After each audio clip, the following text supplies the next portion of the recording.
नमस्कार दोस्तों, रकांतो story teller में आपका स्वागत है। आज आप सुनेंगे मुंशी प्रेमचंद की लिखी कहानी गिला। जीवन का बड़ा भाग इसी घर में गुजर गया, पर कभी आराम न नसीब हुआ। मेरे पति संसार की दृष्टि में बड़े सज्जन, बड़े शिष्ट, बड़े उदार, बड़े सौम्य होंगे, लेकिन जिस पर गुजरती हैं वही जानता है। संसार को तो उन लोगों की प्रशंसा करने में आनंद आता है जो अपने घर को भाड़ में झोंक रहे हों, गैरों के पीछे अपना सर्वनाश किए डालते हों। जो प्राणी घर वालों के लिए मरता है, उसकी प्रशंसा संसार वाले नहीं करते। वह तो उनकी दृष्टि में स्वार्थी हैं, कृपण हैं, संकीर्ण हृदय हैं, आचार भ्रष्ट हैं। इसी तरह जो लोग बाहर वालों के लिए मरते हैं, उनकी प्रशंसा घर वाले क्यों करने लगे? अब इन्हीं को देखो, सारे दिन मुझे जलाया करते हैं। मैं पर्दा नहीं करती, लेकिन सौदे सुलभ के लिए बाजार जाना बुरा मालूम होता है। और इनका यह हाल है कि चीज मंगवाओ तो ऐसी दुकान से लाएंगे जहां कोई ग्राहक भूलकर भी ना जाता हो। ऐसी दुकानों पर न तो चीज अच्छी मिलती है, न तौल ठीक होती है, न दाम ही उचित होते हैं। ये दोष न होते तो दुकान बदनाम ही क्यों होती? पर इन्हें ऐसी ही गई बीती दुकानों से चीजें लाने का मर्ज है। बार बार कह दिया, साहब किसी चलती हुई दुकान से सौदे लाया करो, वहां माल अधिक खपता है, इसलिए ताजा माल आता है। पर इनकी तो टुटपूंजियों से बनती है और वे इन्हें उलटे छुरे से मूंढते हैं। गेहूं लाएंगे तो सारे बाजार से खराब, घुना हुआ, चावल ऐसा मोटा कि बैल भी ना पूछे। दाल में कराई और कंकड़ भरे हुए मनो लकड़ी जला डालो, क्या मजाल की गले। घी लाएंगे तो आधों आध तेल या 16 आने कोको जैम, और दरअसल घी भी एक छटाक कम। तेल लाएंगे तो मिलावट, बालों में डालो तो चिपट जाएं, पर दाम दे आएंगे शुद्ध आंवले के तेल का, किसी चलती हुई नामी दुकान पर जाते इन्हें जैसे डर लगता है। शायद ऊंची दुकान और फीका पकवान के कायल हैं। मेरा अनुमान तो यह है कि नीची पर ही सड़े पकवान मिलते हैं। एक दिन की बात हो तो बर्दाश्त कर ली जाए, रोज रोज का टंटा नहीं सहा जाता। मैं पूछती हूं, आखिर आप टुटपूंजियों की दुकान पर जाते क्यों हो? क्या उनके पालन पोषण का ठेका तुम्ही ने लिया है? आप फरमाते हैं देखकर सबके सब बुलाने लगते हैं। वाह, मुझे क्या कहना है, कितनी दूर की बात है। जरा इन्हें बुला लिया और खुशामद के 2-4 शब्द सुना दिए, थोड़ी स्तुति कर दी, बस आपका मिजाज आसमान पर जा पहुंचा। फिर इन्हें सुधि नहीं रहती कि यह कूड़ा करकट बांध रहा है कि क्या। पूछती हूं, तुम उस रास्ते से जाते ही क्यों हो? क्यों किसी दूसरे रास्ते से नहीं जाते? ऐसे उठाईगिरों को मुंह ही क्यों लगाते हो? इसका जवाब नहीं। एक चुप 100 बाधाओं को हराती हैं। एक बार एक गहना बनवाने को दिया। मैं तो महाशय को जानती थी, इनसे पूछना व्यर्थ समझा। अपने पहचान के एक सुनार को बुला रही थी। संयोग से आप भी विराजमान थे। बोले, यह संप्रदाय विश्वास के योग्य नहीं, धोखा खाओगी। मैं एक सुनार को जानता हूं, मेरे साथ का पड़ा है। बरसों साथ साथ खेले थे, वह मेरे साथ चालबाजी नहीं कर सकता। मैं भी समझी, जब इनका मित्र हैं और वह भी बचपन का, तो कहां तक दोस्ती का हक न निभाएगा। सोने का एक आभूषण और 100 रुपये इनके हवाले किए। इन भले मानस ने वह आभूषण और 100 रुपये न जाने किस बेईमान को दे दिए कि बरसों के झंझट के बाद जब चीज बनकर आई तो 8 आने तांबा और इतनी भद्दी कि देखकर घिन लगती थी। बरसों की अभिलाषा धूल में मिल गई, रो पीट कर बैठ गई। ऐसे ऐसे वफादार तो इनके मित्र हैं जिन्हें मित्र की गर्दन पर छुरी फेरने में भी संकोच नहीं। इनकी दोस्ती भी उन्हीं लोगों से है जो जमाने भर के झट्टू, लंगोटी में फाक खेलने वाले फाके मस्त हैं, जिनका उद्यम ही इन जैसे आंख के अंधों से दोस्ती गांठना है। नित्य ही एक न एक महाशय उधार मांगने के लिए सिर पर सवार रहते हैं और बिना लिए गला नहीं छोड़ते। मगर ऐसा कभी न हुआ कि किसी ने रुपये चुकाए हों। आदमी एक बार खोकर सीखता है, 2 बार खोकर सीखता है, किंतु यह भले मानस 1000 बार खोकर भी नहीं सीखते। जब कहती हूं रुपये तो दे आए, अब मांग क्यों नहीं लाते? क्या मर गए तुम्हारे वो दोस्त? आप तो बस बगलें झांक कर रह जाते हैं। आपसे मित्रों को सूखा जवाब नहीं दिया जाता। खैर, सूखा जवाब न दो। मैं भी नहीं कहती कि दोस्तों से बुमरौती करो, मगर चिकनी चुपड़ी बातें तो बना सकते हो, बहाने तो कर सकते हो। किसी मित्र ने रुपये मांगे और आपके सिर पर बोझ पड़ा, बेचारे कैसे इनकार करें? आखिर लोग जान जाएंगे कि नहीं कि यह महाशय भी खुक्कल ही हैं। इनकी हविस यह है कि दुनिया इन्हें संपन्न समझती रहे, चाहे मेरे गहने ही क्यों न गिरवी रखने पड़े। सच कहती हूं, कभी कभी तो एक एक पैसे की तंगी हो जाती है और इन भले आदमी को रुपये जैसे घर में काटते हैं। जब तक रुपये के वारे न्यारे न कर लें, इन्हें चैन नहीं। इनकी करतूत कहां तक गाऊं? मेरी तो नाक में दम आ गया। एक न एक मेहमान रोज यमराज की भांति सिर पर सवार रहते हैं। न जाने कहां के बेफिक्रे इनके मित्र हैं। कोई कहीं से आ मरता है, कोई कहीं से। घर क्या है? अपाहिजों का अड्डा है। जरा सा तो घर, मुश्किल से 2 पलंग, ओढ़ना बिछौना भी फालतू नहीं। मगर आप है कि मित्रों को निमंत्रण देने को तैयार। आप तो अतिथि के साथ लेटेंगे, इसलिए चारपाई भी चाहिए, ओढ़ना बिछौना भी चाहिए, नहीं तो घर का पर्दा खुल जाए। जाता है मेरे और बच्चों के सिर। गर्मियों में तो खैर कोई मुजायका नहीं, लेकिन जाड़ों में तो ईश्वर ही याद आते हैं। गर्मियों में भी खुली छत पर तो मेहमानों का अधिकार हो जाता है। अब बच्चों को लिए पिंजरे में पड़ी फड़फड़ाया करूं। इन्हें इतनी भी समझ नहीं कि जब घर की यह दशा है तो क्यों ऐसे मेहमान बनाएं जिनके पास कपड़े लत्ते तक नहीं हैं। ईश्वर की दया से इनके सभी मित्र इसी श्रेणी के हैं। एक भी ऐसा माय का लाल नहीं जो समय पड़ने पर ढेले से भी इनकी मदद कर सके।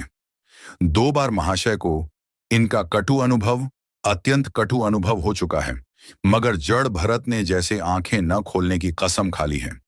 ऐसे ही दरिद्र भट्टाचार्यों से इनकी पटती है। शहर में इतने लक्ष्मी के पुत्र हैं, पर आपका किसी से परिचय नहीं।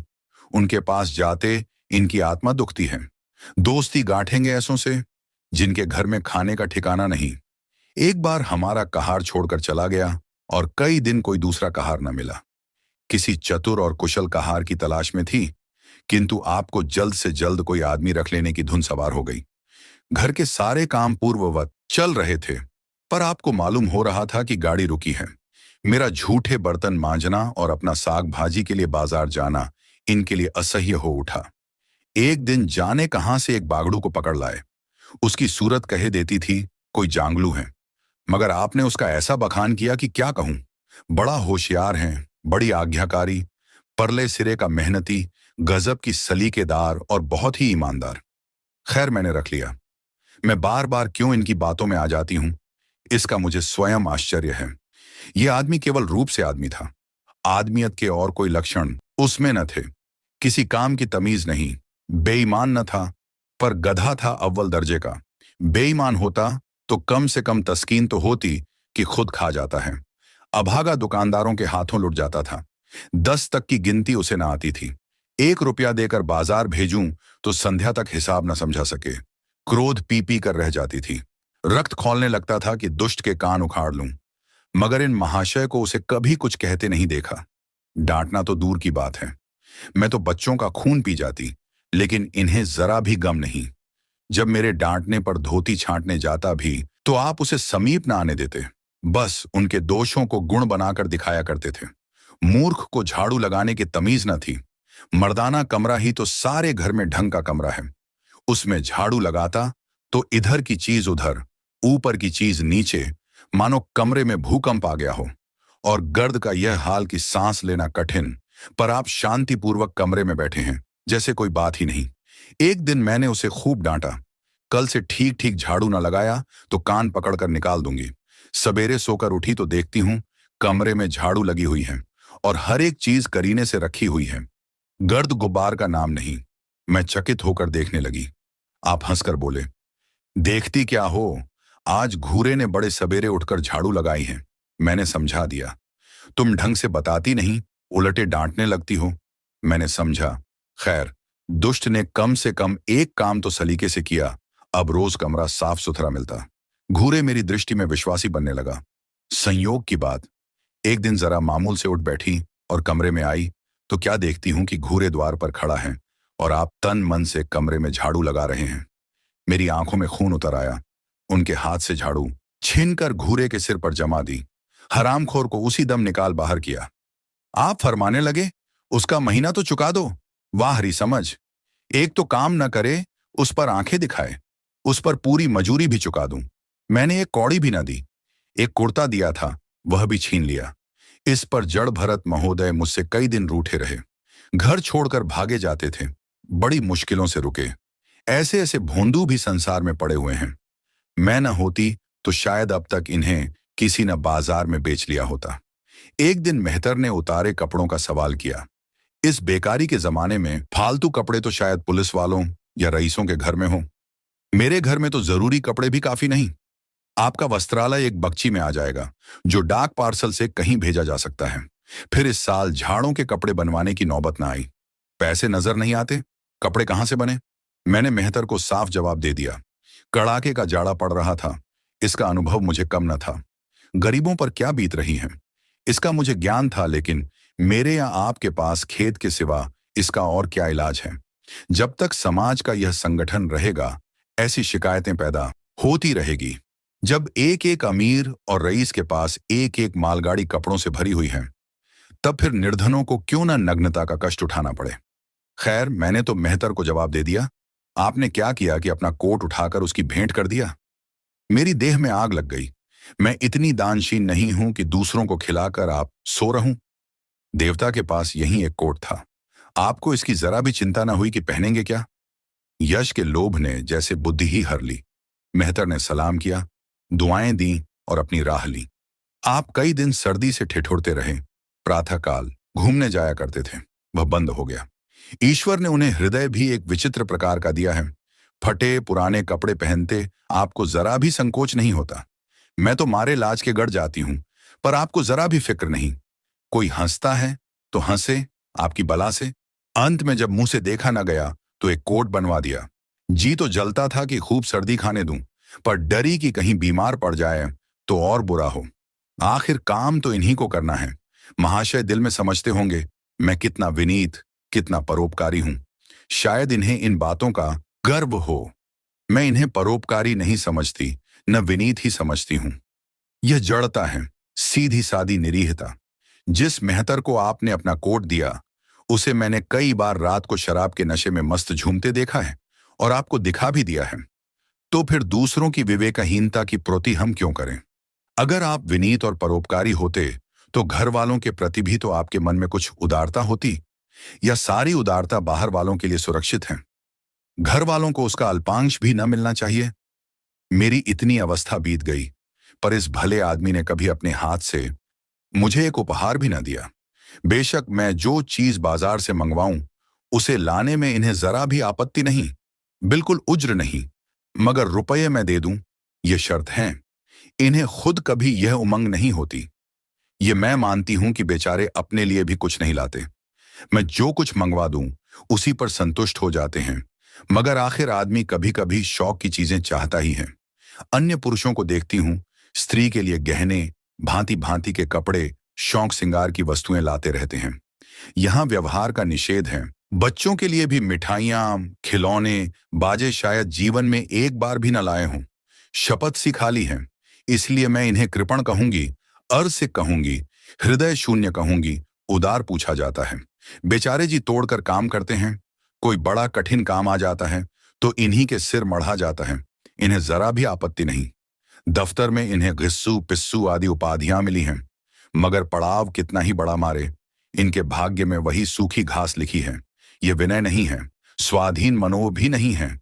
मैं तो इसे समय चातुरी का अभाव कहती हूं, व्यावहारिक ज्ञान की क्षति कहती हूं। आखिर कोई अफसर आपसे प्रसन्न क्यों हो? इसीलिए कि आप बड़े मेहनती हैं। दुनिया का काम मुरवत और रवादारी से चलता है। अगर हम किसी से खींचे रहें तो कोई कारण नहीं कि वह हमसे खींचा रहे। काफर, जब मन में क्षोभ होता है तो वह दफ्तरी व्यवहारों में भी प्रकट हो ही जाता है। जो मातहत अफसर को प्रसन्न रखने की चेष्टा करता है, जिसकी जात से अफसर को कोई व्यक्तिगत उपकार होता है, जिस पर वह विश्वास कर सकता है, उसका लिहाज वह स्वभावतः करता है। ऐसे सिरागियों से क्यों को सहानुभूति होने लगी? अफसर भी तो मनुष्य हैं। उनके हृदय में जो सम्मान और विशिष्टता की कामना है, वह कहां से पूरी हो? जब अधीनस्थ कर्मचारी ही उससे फिरंट रहें, तो क्या उसके अफसर उसे सलाम करने आएंगे? आपने जहां नौकरी की, वहां से निकाले गए या कार्याधिक्य के कारण छोड़ बैठे। आपको कुटुंब सेवा का दावा है।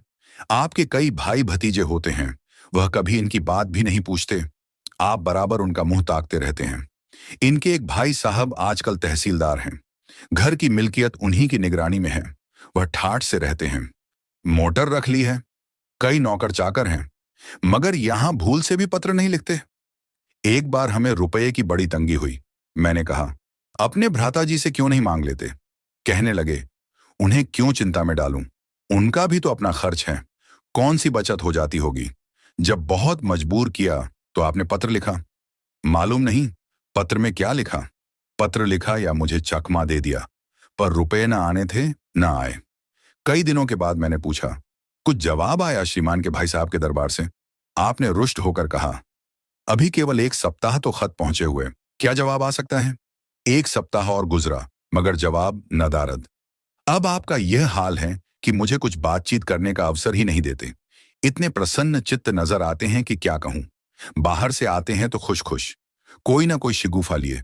मेरी खुशामद भी खूब हो रही है, मेरे मैके वालों की प्रशंसा भी हो रही है, मेरे गृह प्रबंध का बखान भी असाधारण रीति से किया जा रहा है। मैं इन महाशय की चाल समझ रही थी। यह सारी दिलजोई केवल इसलिए थी कि श्रीमान के भाई साहब के विषय में कुछ पूछ न बैठूं।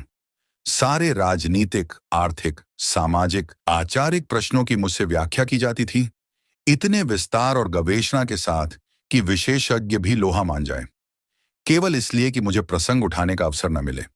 लेकिन मैं भला कब चुकने वाली थी? जब पूरे 2 सप्ताह गुजर गए और बीमे के रुपये भेजने की तीथी मौत की तरह सिर पर सवार हो गई, तो मैंने पूछा, क्या हुआ? तुम्हारे भाई साहब ने श्रीमुख से कुछ फरमाया या अभी तक पत्र नहीं पहुंचा? आखिर घर की जायदाद में हमारा भी कुछ हिस्सा है या नहीं? या हम किसी लौड़ी दासी की संतान हैं? 500 रुपए साल का नफा तो 10 साल पहले था, अब तो 1000 से कम ना होगा। पर हमें कभी एक कानी कौड़ी न मिली। मोटे हिसाब से हमें 2000 मिलना चाहिए। 2000 ना हो, 1000 हो, 500 हो, 250 हो, कुछ ना हो तो बीमा के प्रीमियम भर का तो हो। तहसीलदार साहब का आमदनी हमारी आमदनी से चौगुनी है, रिश्वतें भी लेते हैं, तो फिर हमारे रुपये क्यों नहीं देते? आप हैं हाँ हाँ करने लगे। वह बेचारे घर की मरम्मत करवाते हैं, बंध बांधवों का स्वागत सत्कार करते हैं, नातेदारियों में भेंट भांट भेजते हैं, और कहां से लावें जो हमारे पास भेजे। वाह री बुद्धि! मानो जायदाद इसीलिए होती है कि उसकी कमाई उसी में खर्च हो जाए। इस भले आदमी को बहाने गढ़ने भी नहीं आते। मुझसे पूछते, मैं एक नहीं 1000 बता देती, एक से एक बढ़कर कह देते, घर में आग लग गई, सब कुछ स्वाहा हो गया, या चोरी हो गई, तिनका तक नहीं बचा, या 10,000 का अनाज भरा था, उसने घाटा रहा, या किसी से फौजदारी हो गई, उसमें दिवाला पिट गया। आपको सूझी भी लचर सी बात? तकदीर ठोक कर बैठ रही। फिर भी आप भाई भतीजों की तारीफों के पुल बांधते हैं तो मेरे शरीर में आग लग जाती है। ऐसे कौरवों से ईश्वर बचाए। ईश्वर की दया से आपके 2 बच्चे हैं, 2 बच्चियां भी हैं। ईश्वर की दया कहूं या कोप कहूं, सबके सब इतने ऊधमी हो गए हैं कि खुदा की पनाह। मगर क्या मजाल है कि भोंदू किसी को कड़ी आंख से भी देखे। रात के 8 बज गए हैं, युवराज अभी घूम कर नहीं आए। मैं घबरा रही हूं। आप निश्चिंत बैठे अखबार पढ़ रहे हैं। झल्लाई हुई जाती हूं और अखबार छीन कर कहती हूं, जाकर देखते क्यों नहीं? लौंडा कहां रह गया? जाने तुम्हारा हृदय कितना कठोर है।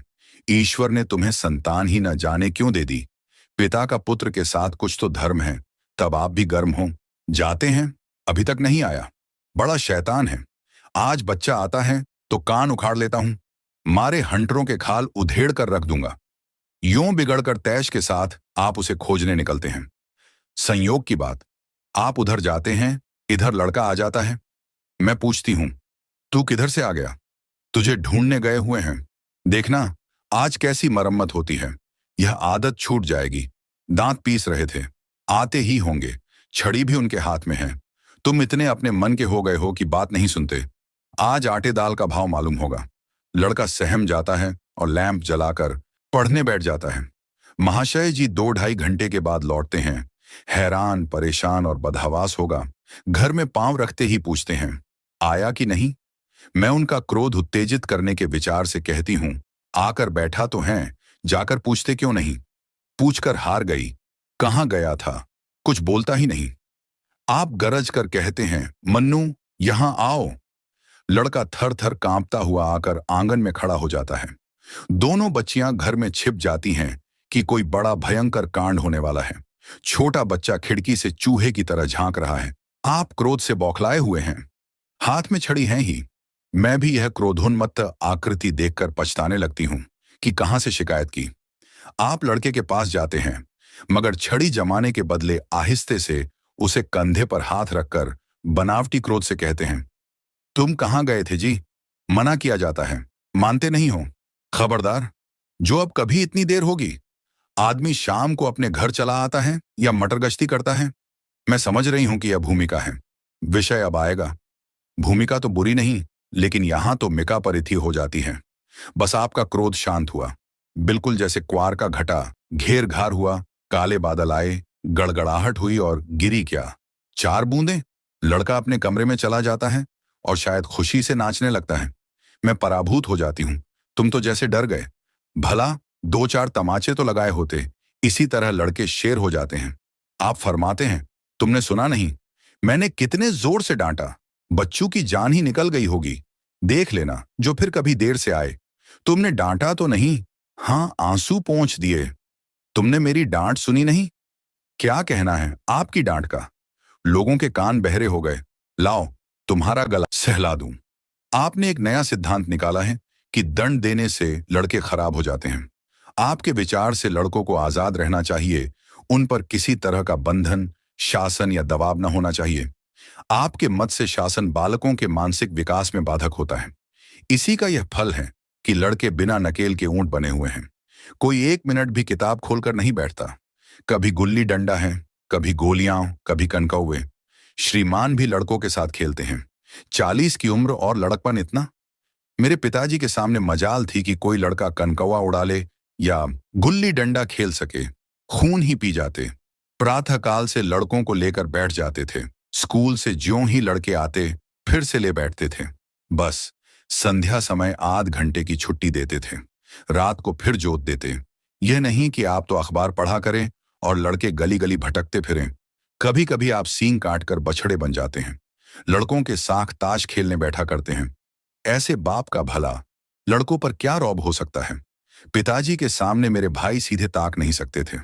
उनकी आवाज सुनते ही टहलका मच जाता था। उन्होंने घर में कदम रखा और शांति का साम्राज्य हुआ। उनके सम्मुख जाते लड़कों के प्राण सूखते थे। उसी शासन की यह बरकत है कि सभी लड़के अच्छे अच्छे पदों पर पहुंच गए। हाँ, स्वास्थ्य किसी का अच्छा नहीं है, तो पिताजी ही का स्वास्थ्य कौन बड़ा अच्छा था। बेचारे हमेशा किसी न किसी औषधि का सेवन करते रहते थे। और क्या कहूं, एक दिन तो हद ही हो गई। श्रीमान जी लड़कों को कनकोआ उड़ाने की शिक्षा दे रहे थे। यों घुमाओ, यों गोता दो, यों खींचो, यों डील दो। ऐसा तन मन से सिखा रहे थे, मानो गुरु मंत्र दे रहे हों। उस दिन मैंने इनकी ऐसी खबर ली कि याद करते होंगे, तुम कौन होते हो मेरे बच्चों को बिगाड़ने वाले? तुम्हें घर से कोई मतलब नहीं है, न हो, लेकिन मेरे बच्चों को खराब न कीजिए। बुरी बुरी आदतें न सिखाइए। आप उन्हें सुधार नहीं सकते तो कम से कम बिगाड़िए मत। लगे बगलें झांकने। मैं चाहती हूं एक बार भी गरज पड़े तो चंडी रूप दिखाऊं, पर यह इतना जल्द दब जाते हैं कि मैं हार जाती हूं। पिताजी किसी लड़के को मेले तमाशे न ले जाते थे। लड़का सिर पीटकर मर जाए मगर जरा भी न पसीजते थे। और इन महात्मा जी का ये हाल है कि एक एक से पूछकर मेले ले जाते हैं। चलो चलो, वहां बड़ी बहार है, खूब आतिशबाजियां छूटेंगी, गुब्बारे उड़ेंगे, विलायती चरखियां भी हैं, उन पर मजे से बैठना। और तो और आप लड़कों को हॉकी खेलने से भी नहीं रोकते। ये अंग्रेजी खेल भी कितने जानलेवा हैं। क्रिकेट, फुटबॉल, हॉकी, एक से एक घातक। गेंद लग जाए तो जान लेकर ही छोड़े। पर आपको इन सभी खेलों से प्रेम है। कोई लड़का मैच जीत कर आ जाता है तो फूल उठते हैं, मानो किला फतह कर आया हो। आपको इसकी जरा भी परवाह नहीं कि चोट चपेट आ गई तो क्या होगा। हाथ पांव टूट गए तो बेचारों की जिंदगी कैसे पार लगेगी। पिछले साल कन्या का विवाह था। आपकी जिद थी कि दहेज के नाम कानी कौड़ी भी ना देंगे, चाहे कन्या आजीवन कुंवारी रहे। यहां भी आपका आदर्शवाद आकूदा। समाज के नेताओं का छल प्रपंच आए दिन देखते रहते हैं, फिर भी आपकी आंखें नहीं खुलती। जब तक समाज की यह व्यवस्था कायम है और युवती कन्या का अविवाहित रहना निंदास्पद है, तब तक यह प्रथा मिटने की नहीं। 2-4 ऐसे व्यक्ति भले ही निकल आवे जो दहेज के लिए हाथ न फैलावें, लेकिन इनका परिस्थिति पर कोई असर नहीं पड़ता और कुप्रथा ज्यों की त्यों बनी हुई है। पैसों की कमी नहीं, दहेज की बुराइयों पर लेक्चर दे सकते हैं, लेकिन मिलते हुए दहेज को छोड़ देने वाला मैंने आज तक न देखा। जब लड़कों की तरह लड़कियों को शिक्षा और जीविका की सुविधाएं निकल आएंगी तो यह प्रथा भी विदा हो जाएगी। उसके पहले संभव नहीं। मैंने जहां जहां संदेश भेजा, दहेज का प्रश्न खड़ा हुआ और आपने प्रत्येक अवसर पर टांग अड़ाई। जब इस तरह पूरा साल गुजर गया और कन्या का 17 वहां लग गया तो मैंने एक जगह बात पक्की कर ली। आपने भी स्वीकार कर लिया, क्योंकि वर पक्ष ने लेन देन का प्रश्न उठाया ही नहीं। हालांकि अंतकरण में उन लोगों को विश्वास था कि अच्छी रकम मिलेगी और मैंने भी तय कर लिया था कि यथाशक्ति कोई बात उठा न रखूंगी। विवाह के सकुशल होने में कोई संदेह न था, लेकिन इन महाशय के आगे मेरी एक न चली। यह प्रथा निंद्य है, यह रस्म निरर्थक है। यहां रुपए की क्या जरूरत, यहां गीतों का क्या काम। नाक में दम था। ये क्यों, वह क्यों, ये तो साफ दहेज हैं। तुमने मुंह में कालिख लगा दी, मेरी आबरू मिटा दी। जरा सोचिए इस परिस्थिति को कि बारात द्वार पर पड़ी हुई है और यहां बात बात पर शास्त्रार्थ हो रहा है। विवाह का मुहूर्त आधी रात के बाद था। प्रथानुसार मैंने व्रत रखा, किंतु आपकी टेक थी कि व्रत की कोई जरूरत नहीं। जब लड़के के माता पिता व्रत नहीं रखते, लड़का तक व्रत नहीं रखता, तो कन्या पक्ष वाले ही व्रत क्यों रखें। मैं और सारा खानदान मना करता रहा, लेकिन आपने नाश्ता किया। खैर, कन्यादान का मुहूर्त आया। आप सदैव से इस प्रथा के विरोधी हैं, आज इसे निषिद्ध समझते हैं। कन्या क्या दान की वस्तु है? दान रुपए पैसे जगह जमीन का होता है, पशुदान भी होता है, लेकिन लड़की का दान एक लचर सी बात है। कितना समझाती हूं, पुरानी प्रथा है, वेद काल से होती चली आई है, शास्त्रों में इसकी व्यवस्था है। संबंधी समझा रहे हैं, पंडित समझा रहे हैं, पर आप हैं कि कान पर जूं नहीं रेंगती। हाथ जोड़ती पैर पड़ती हूं, गिड़गिड़ाती हूं, लेकिन आप मंडल के नीचे न गए। और मजा ये है कि आपने ही तो यह अनर्थ किया और आप ही मुझसे रूठ गए। विवाह के पश्चात महीनों बोलचाल न रही, झक मारकर मुझी को मनाना पड़ा। किंतु सबसे बड़ी विडंबना यह है कि इन सारे दुर्गुणों के होते हुए भी मैं इनसे एक दिन भी पृथक नहीं रह सकती, एक क्षण का वियोग नहीं सह सकती। इन सारे दोषों पर भी इनसे प्रगाढ़ प्रेम है। इनमें यह कौन सा गुण है जिन पर मैं मुग्ध हूं, मैं खुद नहीं जानती, पर इनमें कोई बात ऐसी है जो मुझे इनकी चेली बनाए हुए हैं। यह जरा मामूली सी देर से घर आते हैं तो प्राण नहों में समा जाते हैं। आज यदि विधाता इनके बदले मुझे कोई विद्या और बुद्धि का पुतला रूप और धन का देवता भी दे, तो मैं उसकी ओर आंख उठाकर न देखूं। यह धर्म की बेड़ी है, कदापि नहीं। प्रथागत पतिव्रत भी नहीं, बल्कि हम दोनों की प्रकृति में कुछ ऐसी क्षमताएं, कुछ ऐसी व्यवस्थाएं उत्पन्न हो गई हैं, मानो किसी मशीन के कल पुर्जे घिस घिस कर फिट हो गए हों और एक पुर्जे की जगह दूसरा पुर्जा काम न दे सके, चाहे वह पहले से कितना ही सुडौल, नया और सुदृढ़ हो। जाने हुए रास्ते से हम निशंक आंखें बंद किए चले जाते हैं। उसके ऊंचे नीचे मोड़ और घुमाव सब हमारी आंखों में समाये हैं। अनजान रास्ते पर चलना कितना कष्टप्रद होगा। शायद आज मैं इनके दोषों को गुणों से बदलने पर भी तैयार न होंगी। आप सुन रहे थे मुंशी प्रेमचंद की लिखी कहानी गिला। कहानी को धैर्य और ध्यान से सुनने के लिए धन्यवाद।